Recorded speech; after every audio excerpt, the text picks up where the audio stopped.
بینەرانی عزیزی کورسانی و سڵاتان لەبێ من زریان ڕەحمانم هاڵابوورەکانتان پێشکەشەکەم سەرەتاش با گرنگترین ناونیشانەکان دەست پێ بکەم. داهاتی نانۆتیەم هەفتەی سلێمانی و ئیدارەی سەربەخۆکان نزیکەی 5 ملیار دینارە بەراورد بە هەفتەی ڕابردوو 153 کەمی کردووە.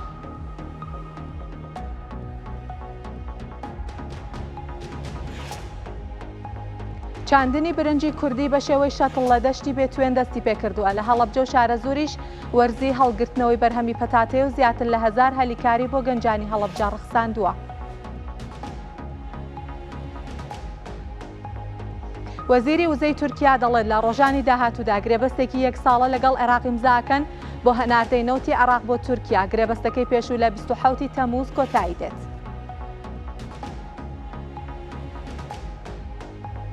ئەممان با ڕەسمی بانەتەوە یەکگرتوەکانی ڕاگەیاندووە کە دژی وەرگرتنی باجا لەو کەشتیانەی بە گەڕووی هورمزات تێپەڕن. ئەوەش دژی هەوڵەکانی تارانە بۆ سەپاندنی سیستمێکی نوێ لا گەروەکە.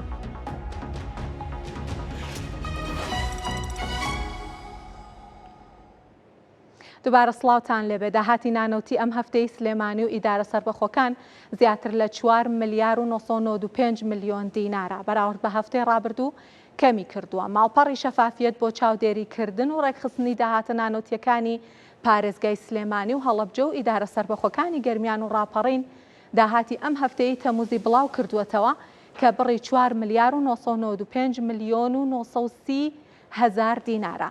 بەپێی ماڵپەڕی شەفافیت ئەم هەفتەیە 185 بە شێوەی نەختینە و 115 بە شێوەی چەک بووە. هەر بەپێی داتاکانی ماڵپەڕی شەفافیت بەراورد بە داهاتی نانەوتی هەفتەی ڕابردوو 5 ملیار دینار کا دەکاتە 153 داهات کەمی کردووە.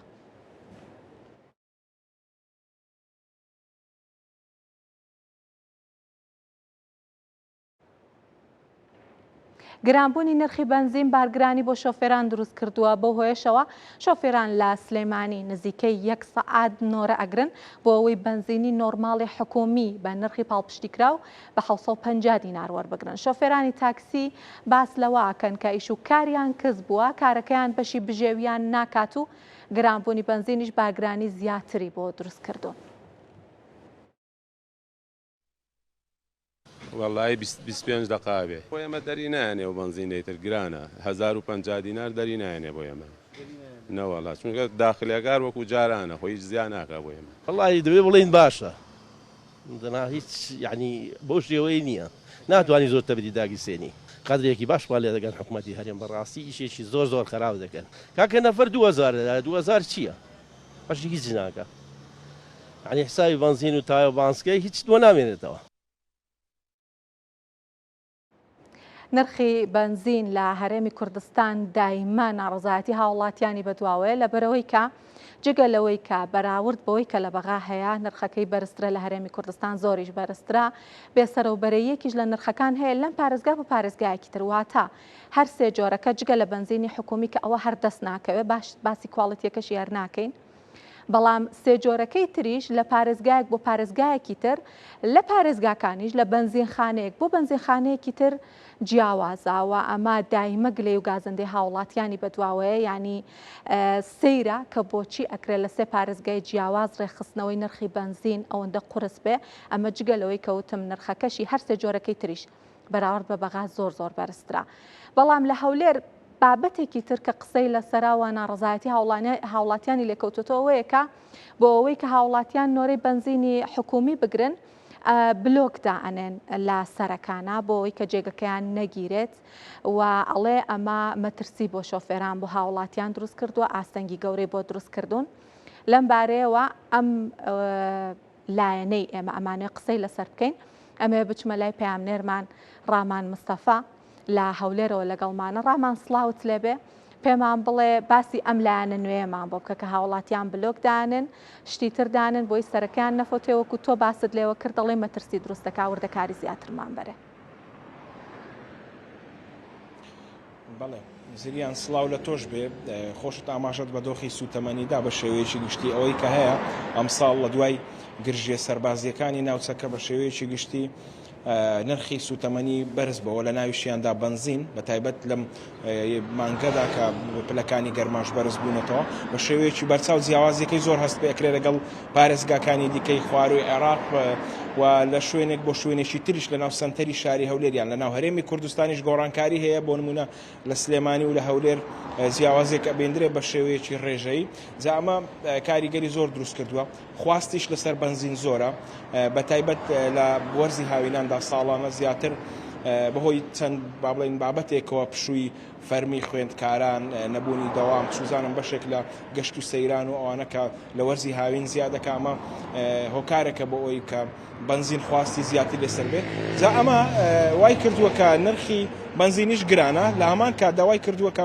خەڵک زیاتر وا بکات هەوڵ بدات بنزینی حکومی یان بنزینی پاڵپشتی کراو کە نرخەکەی بۆ هەر لیترێک 750 دینار ئەوە بەدەست بێنێت جا ئەم بابەتە نۆرەی زۆر کردووە نۆرەی بنزین لە هەولێر لەو بنزین خانانەی کە بنزینی حکومی پاڵپشتی کراو دابەشەکەن پێشتر هەموو شەوان لیستی ناوی بنزین خانەکان بڵاوکراوە هاوڵاتیان لەناو گروپێکی گەورەی باڵێن تۆڕە کۆمەڵایەتیەکان بەگشتی تەماشایانە کرد ئێستا جگەلەوە بڵاوکردنەوەش نەماوە ناوی بنزین خانەکانیش ئاشکرا ناکرێت ئینجا سرەیەکی زۆر نۆرەیەکی زۆر هەیە لەسەر وەرگرتنی ئەو بنزینە جا دیاردەیەک لە ئەنجامدا دروست بووە کە پارچە بلۆک و بەرد و بابەتی جۆرا و زۆر لەسەر شەقامەکان دانێم ئەو شەقامێ من ئێستا لێم نزیک بنزینخانەیەکە ئەو بنزینخانەی پشتی منەوە تقریبا چەند مەترێکەوە لە من دوورە بنزینخانەی دابشکردنی بنزینی حکومیە هاوڵاتیان لێرە ڕۆژانە بە شێوەیەکی گشتی ئەم ڕۆهینە طبعاً دیارە بنزینی حکومی دابش نەکراوە بەڵام ئەوەی کە هەیە دیاردەیەکی زۆر خراپ بەڕاستی زۆر ناشرینیشە ئەم پارچە بلۆک و بەردە زیادانەی کە لە نزیک شەقامەکەەوەە گەر لە دیمەنەکانیش ئێوەستا لە بەرچاوتانە دێنە سەر شەقامەکان بەڕاستی بۆ ئەوەی ڕۆژی پێشتر بۆ نمونە زانیاریان هەیە یان هەماهەنگیان هەیە لەگەڵ خاوەنی بنزینخانەکە ئەو شۆفێرانە کە بەیانی زانیاریان هەیە ئەو بنزینخانەیە بۆ نمونە بنزینی حکومی پاڵپشتیکراو دابەشەکە شەوانە یان ئێواران کە کاتی لە دەوام ئەگەڕێنەوە لە کارەکانیان ئەگەڕێنەوە ئەڕۆن لەو شوێنانە لەو شوێنە بەتاڵاییانە پارچە بلۆک یان پارچە بەردی گەورە دێنن لەسەر شەقامەکان دائێنن بۆ ئەوی شوێنیان نەگیرێت بۆ بەیانی بە شێوەیەکی زوو و بە کاتێکی کەم بتوانن بنزینی حکومیەکە بەدەست بهێنن جا ئەم دیاردەی بەڕاستی لەسەر شوێنێک بەدی کراوە ئەمە شوای کردو زۆر جار شەقامەکان بچووکن مەودایان کەمە بەڕاستی پانتاییەکەیان کەمە مەترسی دروستەکە بە تایبەت بۆ ماتۆرسکیلەکان بەڵام ئەوەی ئێمە تێبینیمان کردووە ئەم دیاردەیە لەسەر شەقام و شوێنێکی جۆرا و جۆری ناو سنتەری شاری هەولێر بەدی کراوە و تاوەکو ئێستاش هیچ با بڵێن ڕێگە چارەیەک یان ڕێنماییەک یان سزایەک لەلایەنە پەیوەندیدارەکانەوە دیاری نەکراوە یان هۆشداری نەدراوە تا هاوڵاتیان و شۆفێران کە ئەم دیاردەیە دووبارە نەکەنەوە بەڵام ئەوەی کە هەیە هەر لای خۆیانەوە ئەو کەسانی کە نزیکن لە شەقامەکانەوە بۆ ئەوی مەترسی دروست نەبێت بۆی ڕووداوی نەخوازراوی هاتوچۆ دروست نەبێت لای خۆیانەوە شەقامەکان پاکەکەنەوە ئەگەر ئەجینا تێبینی نەکراوە کە لایەنی پەیوەندیدار بۆ نمونە بەڕێوەبەرایەتی هاتوچۆ یاخود شارەوانی بێت ئەو شەقامانە پاکاتەوە وەکەوەی ئاماژەم پێدا بابەتەکە بەم شێوەیە سماوەیە کە لەگەڵ بەرزبوونەوەی نرخی بنزین لە سنتەری شاری هەولێر ئەو دیاردەیە پەیدا بوو ئەو ڕۆژانەی کە دەوام هەیە و بنزینی حکومی دابش ئەکرێت زیاتر ئەم دیاردەیە لە شەقامەکان بەدی ئەکرێت سپاس پێام نەرمان ڕامان مستەفا لە هەولێرەوە لەگەڵمان بوو سپاس ڕامان بۆ زانیاریەکانت ماندوو نەبی وەرزی هەڵگرتنەوەی بەرهەمی پەتاتەیە لە هەڵەبجە و شارە زۆر ڕۆژانە زیاتر لە 1000 گەنجی هەڵەبجە بەهۆی کێڵگەی پەتاتەوە هەلیکاریان بۆ ڕەخساوە کە دەرفەتێکی باشی ئابوووریە بۆ سەدان خێزانی هەڵەبجە ئەگەر کاتیش بێ جوتیار و خاوەن بەرهەمی پەتاتاڵن ئەمساڵ بەهۆی زۆری بارانبارین لە وەرزی بەهار ڕێژەی بەرهەمهێنان بۆ 150 کەمی کردووە وەرزی پێگەیشتن و هەڵگرتنەوەی بەرهەمی پەتاتەیە لە شارە زۆر ڕۆژانە بەر لە هەڵهاتنی خۆر سەدان خێزانی هەڵەبجە ڕوو لە دەشتا بە پیتەکەی شارە زۆر دەکەن چنگ لە نێو خاک دەنێن بۆ بژێوی ژیانی خۆیان لەژێر تیشکی بەتینی خۆردا داهاتیان لە قوڕگی زەویدا دەردەهێنن زیاتر لە 1500 نەفەر لە هەڵەبجەی شەیدا چکات چەند گەلێکی تایە هەر گەلێک 200 نەفەر 100 نەفەر 80 نەفەر 40 نەفەر 30 نەفەر ینی بەپێی ئەو گەلە و خۆی کەوتۆمانە بەپێی عینی ئەو گەلە خۆی کەوتوە ئێستا ئێمە گەلی ئێمە زیاتر لە 200 گەنج لەگەڵمانایە ئیشەکان ڕۆژانە ئێستا وەرزی پەتاتەیە. بەشێکی زۆری ئەم گەنجانە دەرچووی زانکۆ و پەیمانگاکانن. سەختی ژیان و نەبوونی هەلی دامەزراندن وای لێکردوون لە دەرەوەی پسپۆڕیەکانی خۆیان ڕۆژانە کار بکەن. لە هەڵەجێ شەوێدۆ دێین سعات 2 شەو هەڵەسین لە 2 شەو دێین بۆ ئەیرە بۆ پەتاتە چینینەوە. هەرێوەڵا گڕۆژێ ئەوە ئیشمانە وەڵا زۆر باشە بۆ بەژێوی ژیان ئێمە زۆر باشە بۆمان و مناڵمان پێ بەخێوەکەین و ژێوی ژیانمان پێ بەڕێوەین و من دەرچووی پەیمانگای تەکنیکی هەڵەبجەم کارگەڕی کارم تەواو کردووە تقریبا لە 2011 تەواوم کردووە بەڵام بۆی دانەمەزراندنەوە ئێستا لەم خۆمۆم گەنجانە لێرە ئیشەکەین کرێکەمان باشە بەژێوی ڕۆژانی پێ پەیاکەین ینی بەشی ماڵ و مناڵمان سوپاس بۆخوا یعنی هەروە دامەزران نییە گیانیانم ئیشەتە زیاتر کاریش نییە بڵێ هەر ئەم ئیشی ئەم پەتات و ئیشی بڵێن پێنج وێن و ئیشی تریش هەیە هەروەڵا هەچی ئیشێ بێرکە تێن بۆ ئیش زۆریش پیان خۆشە ئیشە زۆری بارانبارین لە بەهاردا کاریگەری لەسەر کەمی بەرهەم داناوە هاوردەکردنی بەرهەمی دەرەکیش زیانی بە جوتیاران گەیاندووە. ئیمساڵ لە چاوت و محیەمانە ئەو بەو شێوە نەبوو کە چاوەڕێمانەگە لەگەڵ پارا فەرقێکی زۆری چونکە پار ئینتاج زۆر باش ئیمساڵ ئینتاج یعنی وەج بە وەج بێ شوێنی وایە ئینتاجی کەمە شوێنی وایە ئینتاجی زیە بەس لە چاو بە معدەلیلێکی بێتۆ باش نەبوو. ڕوبەری زەوی چێنراوی هەڵەبجە بە پەتاتە 425 دۆنما مەزن دەکرێت ئەمساڵ 3400 تۆن بەرهەم بێنرێت. لە هەرێمی کوردستان بەپێی ئامارێکی وەزارەتی کوشتتوکاڵ بەرهەمی پەتاتەی ئەم ساڵ 1 ملیۆن تۆن دەبێت. سەڵاح جەمیل، کورسات نیوز، شارە زوور. لەگەڵ هاتنی وەرزی هاوین چاندنی برنجی کوردی بە شێوەی شەتڵ دەست پێەکە ئێستاش لە دەشتی بیتوێن دەستی پێ کردووە. باشترین جۆری برنجی کوردی کە برنجی سەدریان لەو ناوچەیە بەرهەمەهێنرێت. لە دەڤەری ڕاپەڕین ساڵانە نزیکەی 1000 دۆنم زەوی بە برنجی کوردی داچێنرێت، بەرهەمەکەی نزیکەی 1500 تۆنە بێت.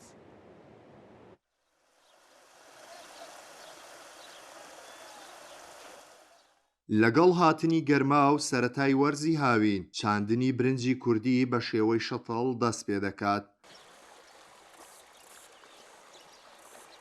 زەوی پڕپیت و ئاوی سازگار ئەم ساڵ وای کردووە جوتیاران بەدەستە ماندۆکانیان شەتڵە سەوزەکانی برنج لە نێو دڵی تەڕی زەویەکانیان بۆ بەرهەمهێنانی باشترین جۆری برنجی کوردی دابچێنن. ئێمە لە یەکی پێنج شتڵەکان دەکەین، دیارە شتڵەکە حازر دەبن گەشەی دەکەن بۆ 26 دەست بە چاندنی برنج دەکرێت هەتا 27 لە 27 کەم دەبێتەوە زیاد ناڕوە زیاتر خەڵکەکە خواسی سەوتە سەر برنجەکەمان برنجەکە چاکە خاکەکەمان باشە ئاوەکەمان ئاوی چاکمان هەیە ئەوساڵ لەخوای بە زیادە بارانێکی چاک باریوە برنج زۆر کراوە بە ڕێژەیەکی زۆر کراوە.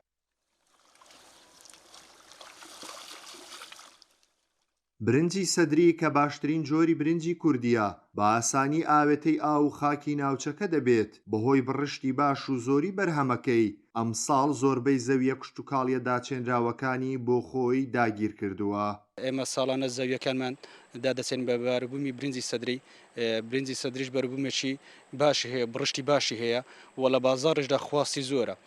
ئاوی سەر و چاوەش ئاوەکی سازگارە بۆ برنجی سەدری گونجاوە بۆ برنجی سەدری بەرەوبوومی بە پیتە بۆ برنجەکەمان. لە دەڤەری ڕاپەڕین ساڵانە نزیکەی 1000 دۆنم زەوی بە برنجی کوردی دادەچێنرێت، بەرهەمەکەی نزیکەی 1500 تۆن دەبێت. بەهۆی تاموچێژە خۆشەکەی و بۆنە تایبەتەکەیەوە برنجی سەدری لەلایەن هاوڵاتیان و لە بازاڕشدا خواستێکی زۆری لەسرە. هەر ئەمە ژوای کردووە جوتیارانی سنوورەکە زەویەکانیان بەم جۆرە برنجە دابچێنن.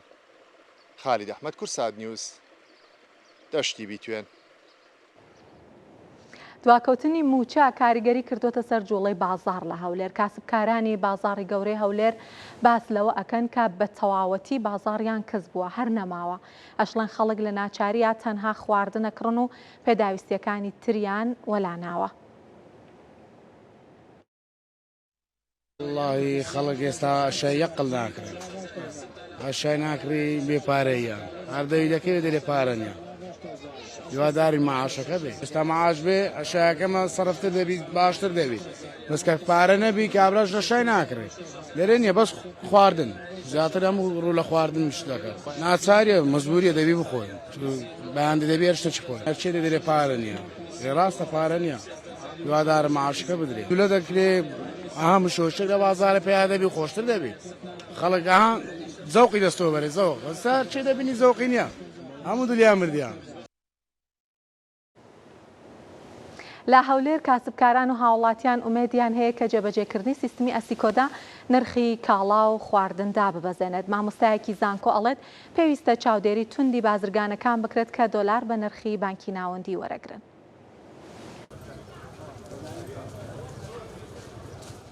بازاڕەکان پڕن لە کاڵای وڵاتان، نرخەکانیش جیاوازن.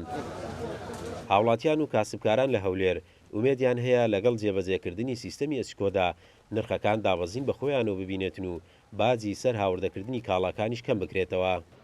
گومرگەکە زۆر بێعەت گرانە، یعنی عاویەی 50 میلیۆن 55 میلیۆن زۆر لە موادی کولی موادی 200,000 دەکەوت سەری. ئەدە بە پێی موادەکە دەگۆڕێ، هەیە گرانتر زیاتر گومرجی زیاتر گرانتە، هەیە گومرجی کەمتر گران بووە. حسب موادەکەی هەموو شتێک نەبێت شتێک بێت. هەلی بازار لۆمە زۆر ئیسپاتەیە، بەس جملەکان وە ناکەن لۆمە. بە 132 وەگرن لۆمە هەر بە ساڵی جاران حساب دەکەن، هیچ لۆمە وەزعەکان ئەوە نابێت، لۆمان یارمەتیمە نادەن یان جملەکان. بنەوە تا هەرزامی دۆلار لۆمە با ئیسپاتەشن ئیمەشتیم ئەوڕۆ هەمووی دۆلارە. سبە پارە نامادەن هەمووی دۆلارە. هەر قلی دۆلار دێت سەر لۆمە هەر ساڵی جاران دەکەم لە شێخڵا مناتان شێگران کەین. بوونی دۆلار لە بازاڕەکان کاریگەری لە سەر نرخەکان دەبێت. مامۆستایەکی زانکۆ دەڵێت بەم سیستەمە دۆلار با نرخی بانکی ناوەندی بازرگانان کە وەری دەگرن دەبێت نرخەکان دابەزێنن. جێبەجێکردنی بەرنامەی سکۆدا پاڵپشتێکە بۆ هاوڵاتیان بۆی بەهای دۆلاری ئەمریکی کە بە نرخی فەرمی بانقی مرکزی بازرگانان بۆیان دابین دەکرێت وە کەلوپەل و کاڵا و پێداویستەکانی هاوڵاتیان لەم ڕێگایەوە هاوردە دەکرێت و دەبێت چاودێری لێژنەکانی چاودێری بازار چاودێری تەواوی ئەم بابەتانە بکەن، نرخەکان جێگیر بکەن، چونکە زۆربەی بازرگانەکان بە نرخی فەرمی دۆلار لە حکوومەت وەردەگرن و بە نرخی بازاری ڕەش کەلوپەل و کاڵاکانیان بەسەر هاوڵاتیاندا ساغ دەکەنەوە. نەبوونی چاودێری نرخ وەک کاسبکاران دەڵێن نرخەکان ماوە بەرز دەبێتەوە و دابەزینەکەش ئەگەر ڕوودا زۆر کەمترە بە بەراورد بەم بەرزبوونەوانە. لەگەڵەوەی تاوەکو ئێستا سیستەمی ئەسیکۆدا لە هەرێمی کوردستان جێبەجێ نەکراوە، بەڵام ناڕوونیەکی زۆری لە نێوان هاوڵاتیان و کاسبکاران دروست کردووە. بەشێک لە نرخەکان بەرز بوونەتەوە و ئومێدی هاوڵاتیانیش ئەوەیە بە جێبەجێکردنی ئەم سیستەمە نرخەکان دابەزنەوە. قارەمان جەوهەر، کورسات نیوز، هەولێر. کەمبوونەوەی دراوی 250 دیناری و 500 دیناری کێشەی لە بازاڕی ئاڵوگۆڕی دراو لە زاخۆ دروست کردووە. خاوەنی کۆمپانیا و نووسنگەکانی ئاڵوگۆڕی دراو داواکەن بانکی ناوەندی ئەو دوو جۆرەی دراو چاپ بکات چونکە ئەو بڕەپارەیە لە بازاڕا هەیە کۆن و دراوە. بازار هەیە کڕین و فرۆتنە پارەیە لە زاخۆ. ئێمیە پارەی هێردە ji جۆرە 250 دیناری و 500 دیناری ئاریشە di ئاڵوگۆڕکردنا پارەی divê bazarî da durust kiriye. Eger weraqekê du wereqa sê wereqa navbeyna kirîn û firûtinê da ribعekê ser bit ekî tesîra xwe ser heye çinkî kabira renke bû ribعekê feydê wî li ser e eger wê jiş yê beramber newekiritin renge serf ser deret kebitin eger jê werkiritin renge yê beramberî wî bija zerarmend dibitin. Ji aliyekê dîtir ve jî ew pareyê hêrde divê bazarî da pareyekê kevin û diryayî û bê serûber e. Xwedê min ê wergire ve ji xêlayî 2 sala ev pare me wergirte 600 zar me werge 3 milyon ji van na pareyê re. Êkiş min werge, bankiş min wergirte ev pare man ser guhê me me firotine 1700 da 300 rakam xesaret. خودانên nivîsîngeh û kompaniyên paraguhoran daxwaz dikin Banka Navendî rêjeya pareyê hêrde di bazarî de zêde biket. تأثیرها ویلسی که مثلا برادر اگه پاره 500 کل سره یعنی دلار 45 نیوانه راستی به تصویر 500 بدمی ای وکی نبود اما تأثیره وجا اما 2 ساله اما العراق حمیاش و اما کردستان بیجن همون نموه اوه یکی کاریگری ل بازار کرین و فروتنا کلوپلان و هیلن و گوهاستنا گشتی جی کریه. تاثیر مدگون نکم چجوری کوبید هم بدنی بزو خودش منو گرفت. خب پاسه چه بجد پاسش منو گرفت. چه دکانداری دیجه چه فقیره چه تدبین و زبرین و بزو خودش منو گرفت. مجبوریم و زبرینه. اوجی ده دمکی دا دنها دا $100 امریکی به نزدیکی برابر 154,000 دینار عراقیه. لیله همبر دینار ججور 250 جداهی نزدیکی 20,000 دینار عراقیه. اگه کشه انهیر و بردوام کیمیا پاره هرده دا بازاری دا. اوه هیجک پاره که به سر و بره. لورا اوه یکی جی آستانگ دا بازار پاره گهران دا درست کلنه. و دا خواست دکن بزیدرین دم پاره نوی بهتا چاپ کرن و بکویتا دا بازاری دا. حسن محمد کورساد نیوز زاخو. پرۆسەی بەستنی پێوەرەکانی کارەبای زیرەک لە قەزای شەنگال کێشە و ناڕەزایەتی لە ناو دانیشتوانی ناوچەکەیە لێکەوتووەتەوە بە پێی قسەی نوێنەری زیان لێکەوتوانی بڕیارەکەی حکوومەتی عێراق زیاتر لە 100 خێزان لە شەنگال ڕوبەڕووی سزای دارایی قورس بوونەتەوە کە بڕەکەی لە نێوان 400 بۆ 500 هزار دینارە لەگەڵ مەترسی سزای زیندانیکردن کە بە پێی یاساکە ئاگاتە 7 ساڵ.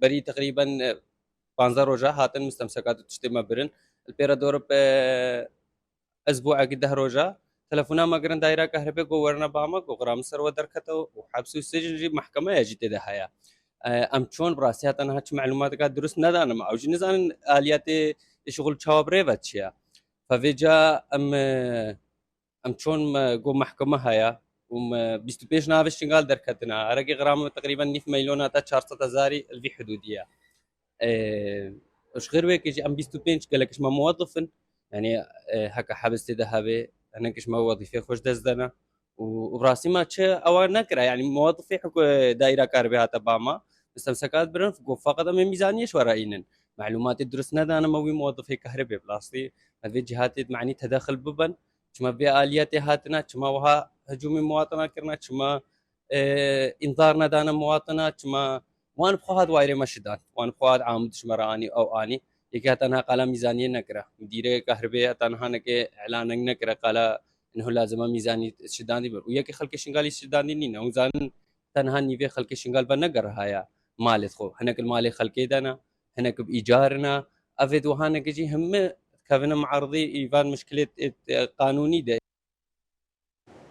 ئەمڕۆ هەینیە بازارەکانی هەرێمی کوردستان داخراون بەڵام لە بازارە جیهانیەکان گۆڕانکاری ڕوویداوە لە نرخی زێڕ و زی و نەوت بە تایبەتی گۆڕانکاری ڕوویداوە لێرە باسی گۆڕانکاریەکان و هۆکارەکانیتان بۆ کەم کە بۆچی ئەم بارودۆخە دروست بووە لەم دوو بازارە زۆر گرنگیا کاریگەری لەسەر ژیانی هاوڵاتیان و تەنانەت داهاتی حکوومەتەکانیش دروست دەکات.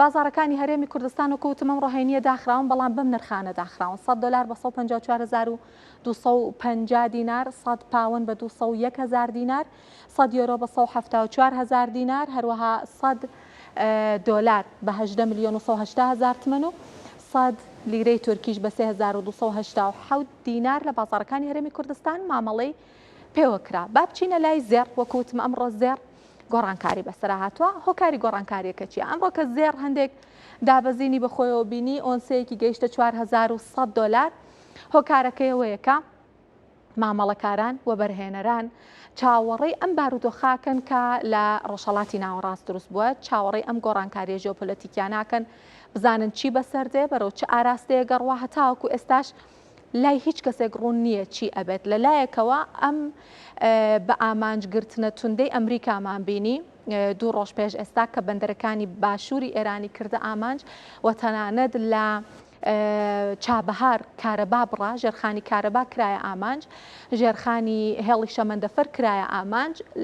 شەوی ڕابردوش دیسان هێرش کراوەتە سەر ئێران. ئەمریکا و ئیسرائیل خۆیان لێ بێبەری کردوواڵن ئێمە نەبووین، پەیوەندی بە ئێمەوە نەبووە. پێ ئەچێ لێکدانەوەی ئەوی بۆکرێت کە وڵاتانی عەرەبی ئەو هێرشی شەوی ڕابردویان کردبێ. مامەڵەکاران چاوەڕێم گۆڕانکاریان ناکەن بزانن تا چەند پەرە ئەستێنە، چی بەسەردێ و چ کاریگەریەک لەسەر بازاڕی لەسەر سیاسەتەکانی دراو دروستەکە. بۆ نمونە ئەم جەنگە بەرەو چه ئاراستەیە گەڕوا، پێشبینیەکان بۆ ڕێژەی سوود چی بەسەردێ. لە ماوەی لێک تێگەیشتنەکەیە پێشبینی بۆ بەرزکردنەوەی ڕێژەی سوود لە سەدان نزیکەی هەفتاوە دابەزی بۆ 150. دوای ئەم پێکدادانە کە ڕوویدا لە ماوەی یەک دو ڕۆژی ڕابردووە دیسانەوە ئەگەری بەرزکردنەوەی ڕێژەی سوود لە 150 بۆ 163 لە ئێستاە بەرز بووەتەوە، بەڵام هێشتا وە بەرهێنەران چاوەڕێن بزان گۆڕانکاریەکان چیە بێ، سیاسەتەکانی دراو بەرەو چه ئاراستەیە گەڕۆن بۆ ئەوەی کە اینجا ڕەنگە گۆڕانکاریەک لە بازاڕەکە ببینین. هێشتا ئەو گۆڕانکاریە کە لە زێڕا هەیە بەپێی ڕووداوەکان و بەپێی ئەوەی کە ڕوئەیات نییە. بازاڕەکان لە چاوەڕوانیان بۆی بزانن چی ئەبێت. کیلۆگرامێک زێر بە 131,832 دلارە لە بازاڕە جیهانیەکان تا کاتی ئامادەکردنی ئەم هەواڵە بێگومان. یەک لیرەی زێر بە 880 دلار، زێڕی ئەیارە 18 بە 771,000 دینار، ئەیارە 21 لە هەرێمی کوردستان بە 899,000 دینار و ئەیارە 22 بە 942,000 دینار مامەڵەی پێوەکرا. با بچینە لای زی و بزانین زیویشتی بەسەر هاتووە. زیویش بێگومانم ڕۆکە هاوشێوەی زێر دابەزێنی تۆمار کردووە. ئۆنسەیەک زی و بە 59 دلار و 59 سنت بوو تا کاتی ئامادەکردنی ئەم هەواڵە. جوڵەکەی زۆر زۆر خێرا بوو کە من متابعەی نرخەکانم ئەکرد بە تایبەتی لە نەوتە جوڵەکان زۆر خێرا بوون، هەرچەند گەورە نەبوون بەرزی و نزمیەکان، بەڵام خێرا گۆڕانکاریان بەسەراهات. کیلۆگرامێک زی و بە 1970 دلار، زیوی مەڕمەڕە بە 1925 دلار و زیوی پاومیش دیسان بە 1925 دلار لە هەرێمی کوردستان مامەڵەیان پێوەکرا. با بچینە لای نەوت و گۆڕانکاریەکان لە بازاڕی نەوت. ئەوەی لە بازاڕی نەوت ڕوویدا چی بوو؟ ڕووداوی زۆر زۆر گرنگ هەیە لە گەڕووی هورمز. لە کاتی لێک تێگەیشتنەکەوە هەتاوەکو ئێستا کە من قسە لەگەڵێواکەم لە ئابووری کورسات نیوز ڕۆژ نییە ئێمە راپۆرت و هەواڵی نوێمان نەبێت دەربارەی دوایین گۆڕانکاریەکانی گەڕووی هورمز، لەبەرەوەی کە ئەو کاتەش کە لێک تێگەیشتن کرا بوو گۆڕانکاری گەورە هەبوو، ئێستاش گۆڕانکاری گەورە هەیە. ئەوەی کە زۆر زۆر گرنگە لە ئێستاە لە گەڕووی هورمز ڕوئەیات ئەوەیە کە ئەزانین ماوەی چەند ڕۆژی ڕابردوو ئێران هەندێک کەشتی بازرگانی کردە ئامانج، بەڵام پسپۆڕێکی باڵا لە ڤۆرتێکسا ئەڵێت کە گۆڕانکاریەکە ئێستا جیاوازە، ینی ئەوەی کە لە گەڕووی هورمز ڕوئەیە جیاوازە لەوەی کە پێش جەنگەکە هەبوو. پێش جەنگەکە هەر کەشتیەک بجوڵایە بیویستا بە گەڕووی هورمزا تێپەڕی ئێرانی کردە ئامانج. لە دوای لێک تێگەیشتنەکەەوە بە تایبەتی لەو کاتەوەکە ئەمان بە هاوئاهەنگی لەگەڵ ڕێکخراوی نێودەوڵەتی دەریاوانی ڕێڕەوێکی نوێی لە سنوورە ئاویەکانی خۆیان ڕاگەیاند بۆ تێپەڕین بە گەڕووی هورمزا. ئێران تەنها ئەو کەشتیانە کاتە ئامانجکە بە گەڕووی هورمزا تێپەڕن. ئەمە بوو بە چه هۆکارێک؟ یەکەمەوەی کە ئێران ئەڵێت ئەگەر من نەمەوێت ناتوانن ئەو ڕێڕەوەش بەکار بهێنن و ئاسایش لەو ڕێڕەوەش جێبەجێ ناکرێت. دووهەم شت کە ڕووی داوە ئەوەیە کە بیرتان نەچێکە لە ماوەی ئەم چەند وەختەیە کە ئەم ڕێڕەوە ڕاگەیەندراوە ژمارەیەکی زۆر لە کەشتی بە ڕێڕەوەکەی ئەمانە ڕۆشتون، بەڵام ئێستا کە ئێران و مەترسیە دروست کردووە ئەوترێ کەشتیەکان ئێستا پێیان باشترە بە ڕێڕەوەکەی ئێرانە بڕۆن پارێزراوتر بن. ئەمە ڕوون و ئاشکرا کە ئێرانەوێ هەژمۆنیەکەی خۆی بسەپێنێت. نرخی نەوتی برێن بە 76 دلار و 43 سنت و تەکساس بە 72 دلار و 3 سنت و گازی سروشتیش بە 2 دلار و 95 سنت لە بازاڕەکانی جیهان مامەڵەیان پێوەکرا. ئیسرائیل لەم بارودۆخی گەڕووی هورمز کە بۆم باسکردن قۆستوێتیەوە ناسەقامگیریەکانی گەڕووی هورمز و دەریای سووری قۆستوێتەوە جارێکی تر پێشنیاری جێبەجێکردنی ڕێڕەوێکی وشکانی خستوەتە ڕوو بۆ گواستنەوەی نەوتی کەنداو بۆ ئەوروپا لە ڕێگەی خاکی ئیسرائیلەوە. پێشتریش لە چوارچەوەی پەیماننامەی ئیبراهیم ئیسرائیل ئەم دەست پێشخەریەی کردبوو، بەڵام پێچێت کە بە خستنەڕووی ئەم پێشنیارە لە کاتی ناسەقامگیریەکانی ناوچەکەیە بەنیاز بێت کە ئاسایشی وزە بکات بە ئامرازێک بۆ پەرەپێدانی پەیوەندیە سیاسیەکانی. لە ئێستادا کە جارێکی دیکە پێکدادانی ئەمریکا و ئێران و نیگەرانیەکان دەربارەی ئاسایشی کەشتیوانی لە گەڕووی هورمز و دەریای سوور سەرنجی جیهانی بەلای خۆدا ڕاکێشاوە، ئیسرائیل پلانێکی پێشووتری خۆی دووبارە خستۆتە ڕوو کە دەتوانێت هاوکێشەکانی گواستنەوەی وزە لە ناوچەکەدا بە تەواوەتی بگۆڕێت. تل ئەبیب بە پشتبەستن بۆ ژێرخانەی لە ئێستادا بەردەستن و لە سایی ترس و نیگەرانی وڵاتانی کەندا و دەربارەی مەترسیە جیۆپۆلیتیکیەکان پێشنیاری جێبەجێکردنی ڕێڕەوێکی وشکانی خستۆتە ڕوو بۆ گواستنەوەی نەوتی کەندا و بۆ ئەوروپا لە ڕێگەی خاکی ئیسرائیلەوە. ئەوەش جگەل لە ڕەهندە ئابوووریەکەی لێکەوتەی گرنگ و بەرچاو بۆ هاوکاری و هاوبەشیەکانی داهاتووی ناوچەکە بە دوای خۆیدا دەهێنێت. وەزیری وزەی ئیسرائیل لە لێدوانێکدا بۆ ئاژانسی ڕۆیتێرز ڕایگەیاندووە کە دروستکردنی هێڵێکی بۆری لە سعودیەوە بۆ بەندەری ئیلات ڕێکارێکی ژیرانەیە بۆ کەمکردنەوەی پشتبەستنی وڵاتانی کەندا و بە گەروی هورمز و دەریای سوور.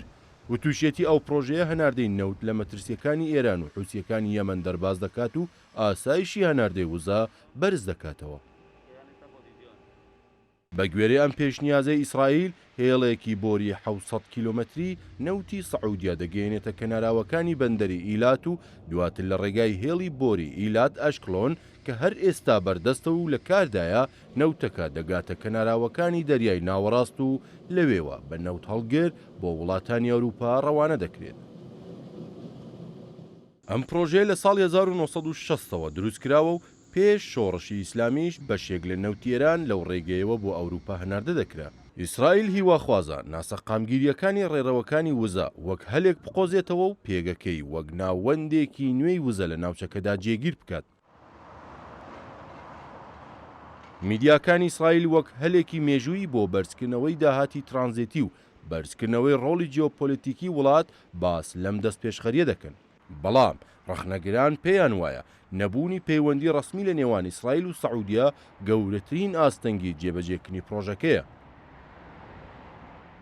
هاوکات چاودێران دەڵێن تەل ئەبیب بە خستنەڕووی ئەم پێشنیازە لە کاتی ناسەقامگیریەکانی ناوچەکەدا مەبەستێتی ئامادەی وڵاتانی عەرەبی هەڵسەنگێنێت بۆ هاوکاریە استراتیژیەکان و ئاسایشی وزە بکات بە ئامرازێک بۆ پەرەپێدانی پەیوەندیە سیاسیەکانی. هەرچەندە وڵاتانی کەندا و تا ئێستا کاردانەوەی ڕسمیان نەبووە بۆ ئەو پێشنیازە، بەڵام بەردەوامبوونی ناسەقامگیریەکان لە گەروی هورمز و دەریای سوور دەتوانێت جارێکی دیکە پرسی ڕێڕەوە جێگرەوەکان بۆ هەناردەی وزە بکات بە یەکێک لە گرنگترین پرسە جیۆپۆلیتیکیەکانی ناوچەکە. ئەگەر ئەوەش جێبەجێ بکرێت تەنها کاریگەری لەسەر نەخشەی گواستنەوەی نەوت بۆ ئەوروپا دروست ناکات، بەڵکو کاریگەری لەسەر هاوسەنگی سیاسی و ئابووری ڕۆژهەڵاتی ناوەڕاستیش دروست دەکات. وەزیری وزەی تورکیا ڕایگەیان لە ڕۆژانی داهاتوە گرێبەستێکی یەک ساڵە لەگەڵ عێراق ئیمزا ئەکەن بۆ بەردەوامی هەناردەی نەوتی عێراق بۆ تورکیا لە ڕێگەی هێڵی بۆریەوە. گرێبەستەکەی پێشوو لە ساڵی 1973 پەسەند کراوە چوارچێوەی یاسایی گواستنەوەی نەوت لە عێراقەوە بۆ تورکیا دیاری ئەکات لە 27 تەمووز کۆتایی دێت و ئەگەر درێژ نەکرایەوە هەناردەی نەوت لە ڕێگەی هێڵی بۆری کەرکووک جێهانەوە ڕوبەڕووی ئاستەنگی یاسایی ئەبووەوە. وەزیری وزەی تورکیا لە سەردانەکەی بۆ بەغداد ئەم هەواڵەی ڕاگەیاندووە، ئەڵێت گرێبەستە یەک ساڵیەکەمان گەیاندووەتە قۆناغی کۆتایی و لە ڕۆژانی داهاتوە ئیمزایەکەین جەختیشی کردوێتەوە کە ئەم گرێبەستە هۆکارە بۆ ئەوەی ناردنی نەوتی عێراق بۆ بەندەری جەیهان لە دەریای ناوەڕاست بەردەوام بێت.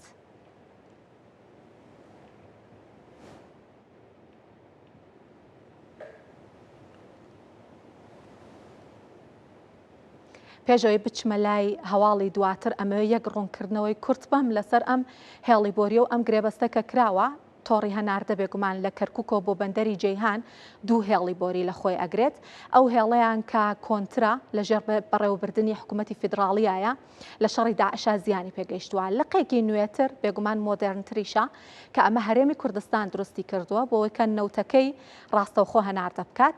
ئەم هەواڵە باسی ڕاگررتنی ئەم هێڵە بۆریە کات بۆ ماوەی 2 ساڵ و نیو هۆکارەکەیەوە بووکە حکوومەتی ناوەندی عێراق لە دادگای نێودەوڵەتی ناوبژیوانی سکاڵای لەسەر تورکیا تۆمار کرد کە بۆچی بەبێ مۆڵەتی بەغا نەوتی هەرێمی کوردستان هەنارداکرێ. دادگاکە ئەنقەرەی بە پێدانی 1 ملیار و 500 میلیۆن دلار سزادا بەهۆیەوە هەناردەی نەوت لەو هێڵەوە لە ئازاری 2023 بە تەواوی ڕاگیرا. دوای چەندین مانگ لا وتوێژ سەرنجام لە کۆتایی ساڵی ڕابردوو لە ژێر چاودێری حکوومەتی ناوەندی عێراق دەستی پێکردەوە. هێڵەکە هی هەرێمی کوردستانە، بەڵام بۆچی گرێبەستەکە لە عێراق ئیمزاکراوە لەبەرەوەی بەغا لە ڕووی یاساییەوە خاوەنیەتی بابەتێکی کەش کە لەم هەواڵەیە زۆر گرنگ و جێی سەرنجە ئەوەیەکە درێژکردنەوەی گرێبەستەکە بۆ ماوەی 1 ساڵ لە جیاتی گرێبەستی درێژخایەن پێمانەڵە هێشتا ناکۆکی هەیە بۆ نمونە لە پرسەکانی وەک سزاداراییەکان و بەڕێوەبردننی شایستەداراییەکان بۆ ئەوەی داهاتەکەیان لە دەستنێن ئەم گرێبەستە کورتیان کردووە هەتاوەکو دواترەگەنە نەتیجە. ئەمان بەڕسمی نەتەوە یەکگرتوەکانی ڕاگەیاندووە کە دژی وەرگرتنی باجە لەو کەشتیانە کە بە گەروی هورمزات هەیە پەڕن. لە سەرەتای جەنگەکەوە ئێران هەوڵی زۆری دا بۆەوەی لەگەڵ عمان بەرەیەک دروست بکات بۆ بەڕێوەبردننی گەروی هورمز و سیستمی وەرگرتنی مۆڵەت و سەپاندنی باج جێبەجێ بکات لەو گەروە کە ئەم هەنگاوی عمان و جەختکردنەوەی لە پابندبوونی بە یاسانە و دەوڵەتیەکان دژی هەوڵەکانی تارانە بۆ سەپاندنی سیستمێکی نوێ لە گەروەکە. ئاژانسی بلومبەرگ لە راپۆرتێکدا باس لەوە دەکات کە عمان بەڕسمی بەنەتەوە یەکگرتوەکانی ڕاگەیاندووە کە دژی وەرگرتنی باجە لەو کەشتیانەی بە گەروی هورمزدا تێدەپەڕن. گەروی هورمز کە یەکێکە لە سەرەکی ترین و گرنگترین ڕێڕەوە استراتیژیەکانی جیهان بە تایبەتی بۆ گواستنەوەی وزە بەردەوام خاڵێکی سەرەکی بووە لە ناکۆکیە جیۆپۆلیتیکیەکاندا. دوا بە دوای هێرشی ئەمریکا و ئیسرائیل بۆ سەر ئێران سوپای پاسداران وەک یەکەم کاردانەوە هەڕەشەی لە کەشتیەکان کرد کە ئەگەر بەبێ هاو ئاهەنگی و وەرگرتنی مۆڵەت لە ئێران بە گەروەکەدا تێپەڕن دەکرێنە ئامانج و لە سەرەتای جەنگەکەوە هەتا ئێستا حکوومەتی ئێران بە بەردەوامی جەختی لەوە کردووەتەوە کە بەڕێوەبردننی گەروی هورمز لە باکوور و باشووری گەروەکە لای ئێران و عمانە و ئەوان بڕیار دەدەن دەربارەی هاتوچۆی کەشتیەکان و سیستمی بەڕێوەبردنەکەی و وەرگرتنی باج. بەڵام کاردانەوەی ئێران تەنها لە ئاستی قسە و هەڕەشەدا نەماوەتەوە. ئەو وڵاتە بە دوای داڕشتن و جێبەجێکردنی سیستمێکی ڕێکخراودایە بۆ سەپاندنی باج و سەرانە بەسەر هاتوچەی کەشتیانە و دەوڵەتیەکاندا. لەم ڕووەوە هەوڵ دراوە بۆ دروستکردنی سیستمێکی یاسایی و پێکهاتەیەکی تایبەت بە مەبەستی کۆنتڕۆڵ، چاودێری و بەڕێوەبردننی تاکلایەنەی دەریاوانی لە گەروی هورمزدا کە ئامانج لێی بەهێزکردنی ئامرازە ئابوووریەکانە لە بەرامبەر گوشارە نێودەوڵەتیەکاندا. کۆماری ئیسلامی ئێران لە پێناو هێشتنەوەی هەژمونیەکەی لە گەروی هورمز لە مانگی ئایاردا دامەزراوەی بەڕێوەبردننی ڕێڕەوی سەرەکی کەنداوی فارسی دامەزراند وەک مەرجەعێکی یاسایی و فەرمی بۆ دەرکردنی مۆڵەت، کۆنتڕۆڵکردنی بارەکان و ڕێکخستنی هاتوچۆی دەریایی لە گەروی هورمزدا. بە پێی ڕێساکانی ئەم ڕێکخراوەیە سەرجەم کەشتیەکان دەبێت مۆڵەتی هاتوچۆ وەربگرن، هەروەها ڕێکارەکان و تێچووەکانی دەریاوانی لەم ڕێگەیەوە ڕادەگەیەندرێت هەرچەندەکە ئەم دامەزراوەیە لەلایەن هەموو وڵاتانی ڕۆژاواییەوە بە پشتبەستن بە کۆنفرانسی 1482 یاسای دەریاکان دژایەتی کرا. سەرڕای هەوڵە دیپلۆماسیەکانی تاران بە پێی راپۆرتی ئاژانسی هەواڵی بلومبەرگ مەسقەد بە فەرمی دژایەتی خۆی بۆ هەر جۆرە پلانێک سەبارەت بە وەرگرتنی باجی ترانزیت لە گەروی هورمزدا ڕاگەیاندووە. نوێنەرانی عمان لا کۆبوونەوەیەکدا لە ڕێکخراوی نێودەوڵەتی دەریاوانی بەڕوونی ڕایانگەیاندووە کە مافی تێپەڕبوونی کەشتیەکان و ترانزیت لا گەروە نێودەوڵەتیەکاندا بە پێی یاسا نێودەوڵەتیەکان بە تەواوی مسۆگەر کراوە و دەستکاری ناکرێت. مەسقەد بە جەختکردنەوە لەسەر پابندبوونی بەم بنەمایانە هەر جۆرە ڕێکارێکی تاکلایەنەی بۆ مەرجدارکردنی تێپەڕبوونی کەشتیەکان ڕەت کردەوە. ئەم هەنگاوی ئەمان بەکردەوە ڕوبەڕووبوونەوەی هەوڵەکانی ئێرانە بۆ دروستکردنی بەرەیەک بە مەبەستی گۆڕینی یاساکانی کەشتیوانی ئازاد. ئێران هەوڵی زۆریدا کە لەگەڵ عمان بەرەیەک دروست بکە لە بەرەوەی کە گەروی هورمز لە بەردەستی ئەم وڵاتەیە لە باکوور و باشوور و بڵێ ئێمە بە هاو ئاهەنگی سیستمێکی هاوبەش ئەسەپێنین. مەبەستی چیە لەم سیستمە هاوبەشە؟ کە هەر کەشتێک بە گەروەکەی ئاڕوا مۆڵەت لەمان وەربگرێ و زۆر بە نیازی سەپاندنی باج بوو. تەنانەت ئێران ڕێکخراوێکی نوێشی دروست کردووە لە وڵاتەکەی خۆی ڕێکخراوی بەڕێوەبردننی ڕێڕەوی کەنداوی فارس کە مەبەستی هەمان گەروی هورمزە. با بچینە لای داتاکان پێتان بڵێم کام گەروانە کام ڕێڕەوە ئاویانە لە سەراستی جیهان بە پێی یاسای دەریاوانی ئازاد و بە بێ پێدانی باج بەڕێڕەوەکانە ینی کەشتیەکان ئەتوانن بڕۆن و لە کامانە باج وەرئەگیرێ و هۆکارەکەی چی و بۆچی کە ئێران زۆر جار نۆکەندی سوێز وەک نمونایەنێتەوەڵە بۆچی لەوێ باج وەرئەگرن بۆچی من ناتوانم لە گەروی هورمز باج وەربگرم. ئەو گەروانە ئەو ڕێڕەوانە کە بە پێی یاسای نەتەوە یەکگرتووەکان بۆ کەشتیوانی ئازاد بەبێ هیچ وەرگرتنی باجێک ڕێگە بە کەشتیەکان ئەدەن بڕۆن. یەکەمیان گەروی هورمزە، مالاکا، بابلمەندەب، جەبەلە تارق و هەروەها دانیمارک. ئەمانە ئەوانن کە بێ وەرگرتنی باج کەشتیەکان ئەتوانن پێیانە تێپەڕن.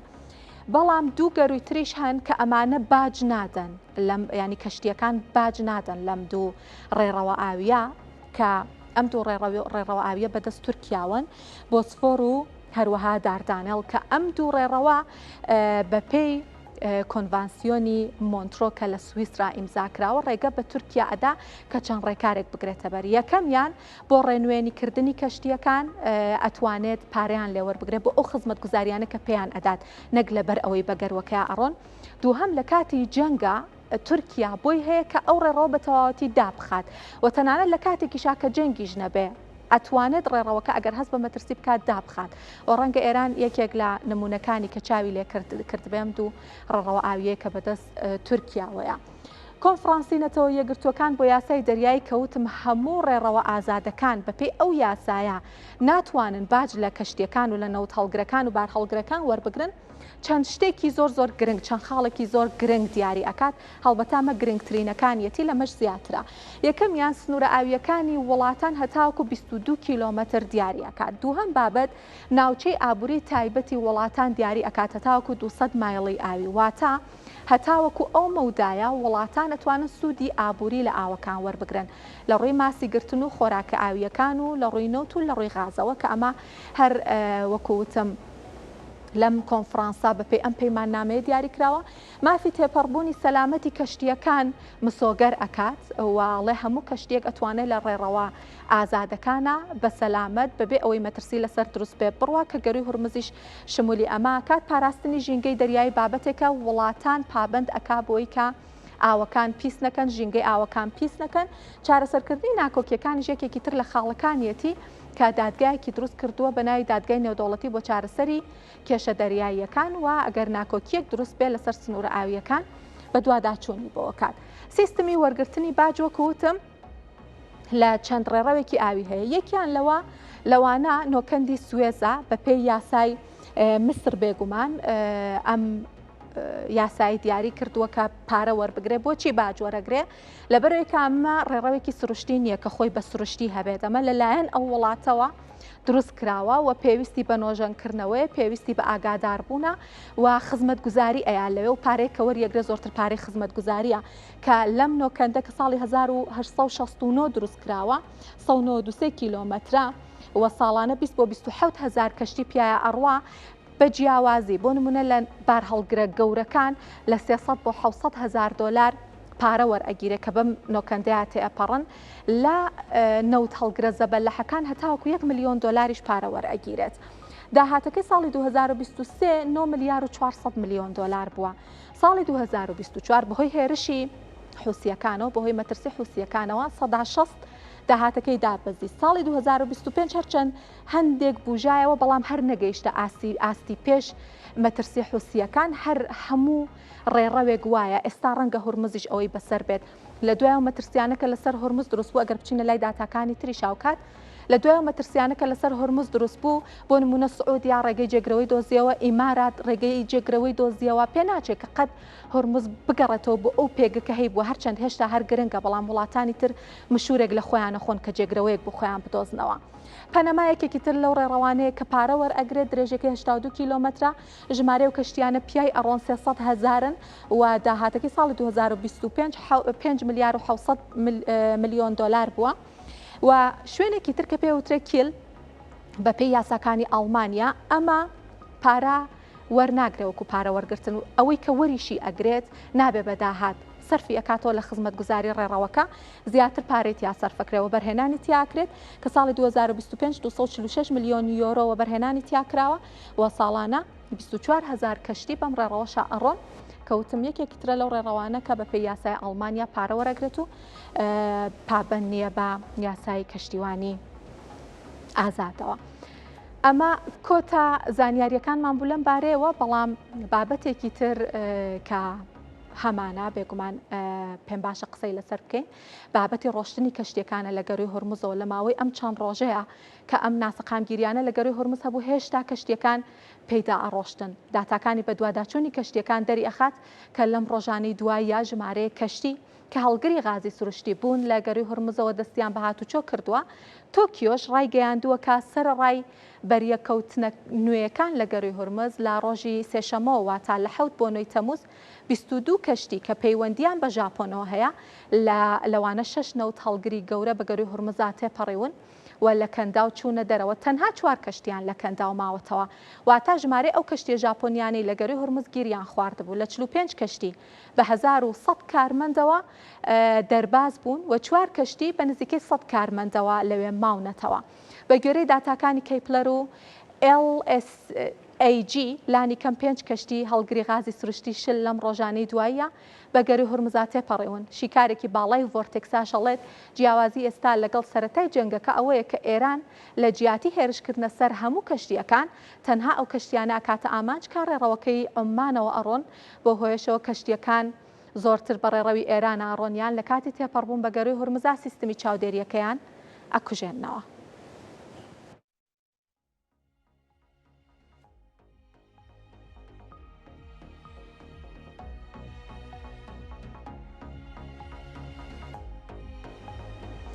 کۆتایی بە هەواڵ ئابوووریەکانی ئەمڕۆ هێنین سپاسکە بینەرمان بوون و ماڵاوە.